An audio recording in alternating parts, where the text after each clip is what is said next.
We are joined now by Louie Vaccher from Wildcat Report to preview Northwestern football. Louie, how are you this morning? I'm good, guys. How are you? Good to talk to you again, buddy. How you been? I've been good. Can't wait for football season, though. It's that time of year. Nice. We are right around the corner now, a little bit further from the Nebraska Northwestern game, but as we kind of work our way through Nebraska's schedule, I do find it interesting sort of the time or the place in the schedule that Northwestern falls for Nebraska. It's after a tough road game at Minnesota, right before USC comes to the house. When you're looking at Northwestern's schedule, do you kind of put it in blocks like that where you see when they're looking or when they play certain teams kind of around the context of the rest of their schedule? And how do you feel like the Nebraska game fits into Northwestern's schedule? Yeah, I mean, I definitely look at it that way. Northwestern's schedule, no matter what angle you take, it's a pretty tough schedule this year. And they certainly, didn't do themselves any favors by scheduling Tulane in the opener down in New Orleans, August 30th, 11 a.m. kick. It's going to be hot down there. That's a tough game right there. And then you look at their away games. They go to Penn State, they go to Nebraska, they go to USC, they go to Illinois. So it's going to be some tough sledding for them.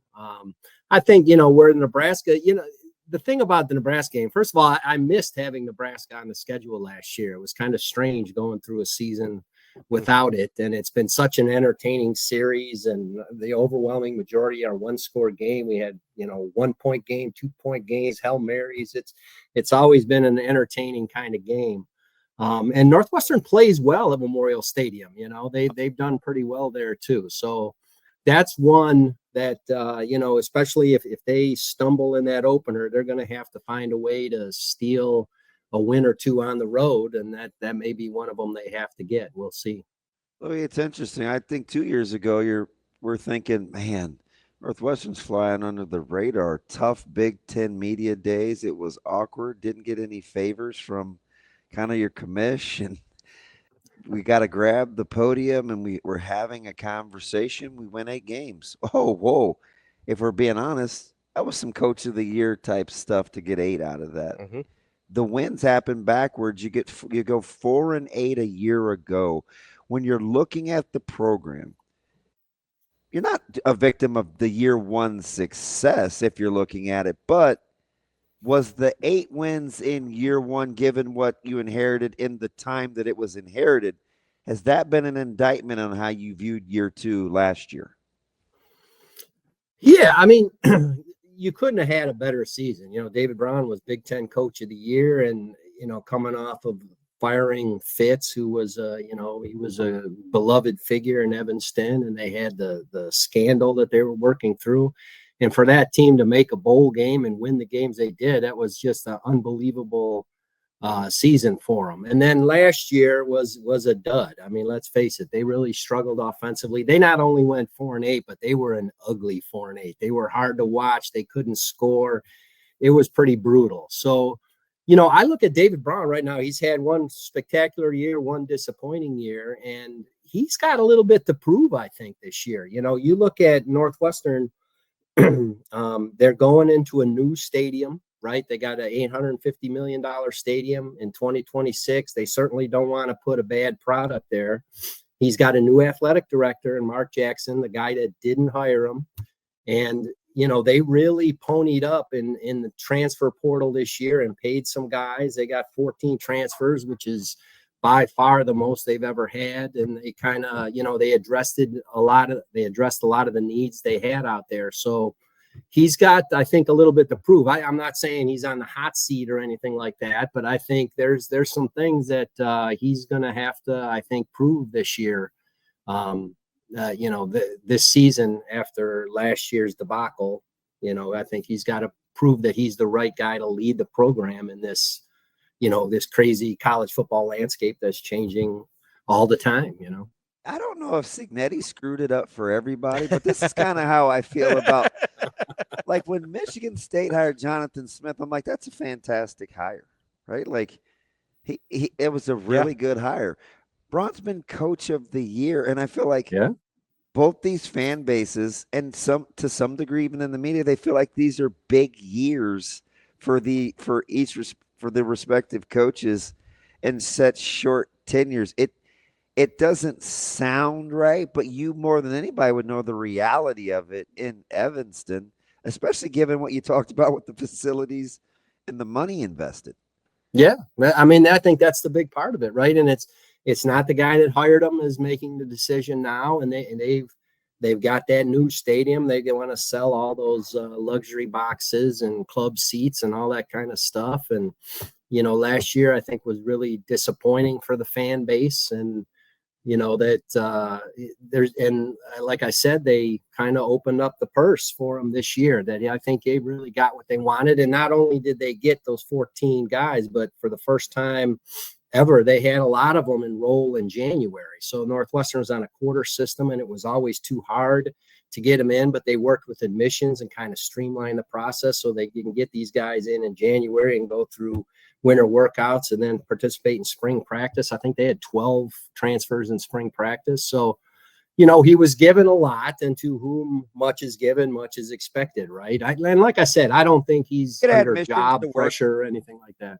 You get admissions to work with you. Number one, that's what big time programs do. But number two, you're right. It does ante up a little bit because everybody's on board and you have very little room for excuses, right? I mean, Kelly hung his hat on that one before he left Notre Dame, that he just couldn't get admissions on board, right? So that's a nice little nugget, Louie. I would not have guessed that the powers that be at Northwestern would be on board with helping finagle and understand the quarter system to get guys on campus. That's a big step.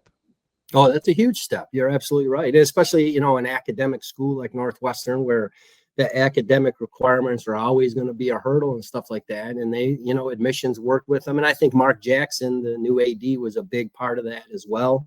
And they, they were willing to do that for the football program, and just kind of, they didn't relax the academic standards, but they worked with them on the timeline so they could get these guys in early. So that was definitely a big rock. And then, like I said, they really ponied up and paid a lot of these guys, and they addressed the needs they had. They got Preston Stone at quarterback. They picked up 4 offensive linemen. So they really did the things they needed to do. So, Louie, I do want to get into this here in just a second, but I've wondered a lot, and I don't think we talked to you last year, but certainly not by the end of the season. But I've wondered a lot, how much do you feel like you can actually take from that first year of David Braun? Because it felt a lot like an us against the world, and we just fired our legendary head coach. And like, how real did that feel versus, like, did it feel like last year was sort of actually his first go and it didn't go well? Yeah, he could only do that entrance at Big Ten Media Days year one, where I was like, that's incredible, right? Like, first time we hear from him was at Big Ten Media Days. Remember, we were like, I'm like, that had to be brutal. Like, there's always just felt like that, like, not that, I mean, obviously 8-5 counts, like, that's real. But in terms of his future as a head coach, it sort of felt almost like fool's gold from the outside. So, like, I'm wondering if that's how you processed it as well. Yeah, I mean, I think there was some of that, certainly. I mean, the expectations were so low, right? So, everybody was expecting them to. I saw a lot of people thought they were going to lose 2 wins. They were the win total was 2.5. Yeah, like they coming up 1-11. People thought they were going to lose every game of the season. You guys were correct. And they came out and stumbled at Rutgers, and they looked bad, and it looked like, well, it's going to be a long year. And then, I'll tell you what, he really showed he can lead a locker room, and he captured those players. And you guys know how beloved Pat Fitzgerald was, right? I mean, players loved him too, and he was able to come in there and win the locker room and get those guys to buy in, and they made steady progress, and then they won the last 5 games of the year. They really had a sensational season, and he deserves all the credit for that. But that was, can you lead a locker room? Can you lead a team? And I think he's proven that. Now it's, can you lead a program, right? Can you go into these living rooms and recruit? Can you lead the NIL effort? And can you, work with the administration and all those kinds of things that are happening? And with the new athletic director and all the politics that goes involved in being a head football coach. So I think he proved he's the X's and O's guy. I think he can lead the team. He's a football coach. can he lead the program? And that's what I mean by he's got a little bit to prove, I think, this year. Little bit of wear and tear on Cam last year, not having a lot of other weapons. We know he's a quality player. Can I talk about Preston Stone separately than how it goes with fitting with Cam Porter, or are those two things going to be connected, as they could clearly be mutually beneficial? Oh, for sure. Yeah, I think, you saw last year Northwestern had, I think it was the worst pass efficiency in the country. And they threw 7 touchdown passes all season last year. They really struggled in the passing game. And you saw, the defenses were playing a lot of single high safety press coverage. They were daring them to do it. And then, of course, when they do that, Northwestern averaged 3.3 yards a carry last year. It was tough sledding all the way around. So if Preston Stone, he's got a big arm, he throws a nice deep ball. I don't think teams are going to be as willing to go to a single high look against them this year. That's hopefully going to open up the running game, and you get to score a little bit more, because that offense last year, 17.8 points per game, was 128th in the country. And like I said earlier, it was tough to watch. So on the defensive side of the ball, Louie, where do you think they are in terms of being able to hold up against what is, as you mentioned earlier, a pretty daunting schedule this year? Yeah, I think the defense will be solid again. I think they were pretty good last year. I thought they wore down a little as the season went on, and again, I think that's part of the offense's struggle too. They couldn't sustain drives. They didn't get a lot of time of possession, and your defense gets tired. That certainly happened a lot. This year I think they'll be solid once again. They're a bend but don't break unit. Hopefully this year, I think they're looking to get more turnovers, make more plays. But they did a good job in the portal too. They lost, their best corner in Theron Johnson, replaced him with Fred Davis, who's a guy that started his career at Clemson, is a talented guy. They picked up a defensive tackle. They picked up Yanni Karloftis from Purdue. So I think their defense is going to be a little bit stronger, and it was pretty solid last year. I don't think anybody had a problem with where the defense was. And if the offense can improve, I think the defense will be better as well.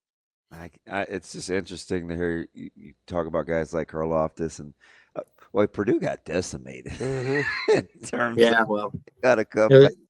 Tough season, coaching change. Yeah. Oh, I mean, they may be in big trouble to have gotten a good head coach. But last one from me here, Louie. When you talk about like the support and the stadium and how it's going to open, the facilities, is the expectation level changed amongst the fan base at all relative to the money that's been invested in the program?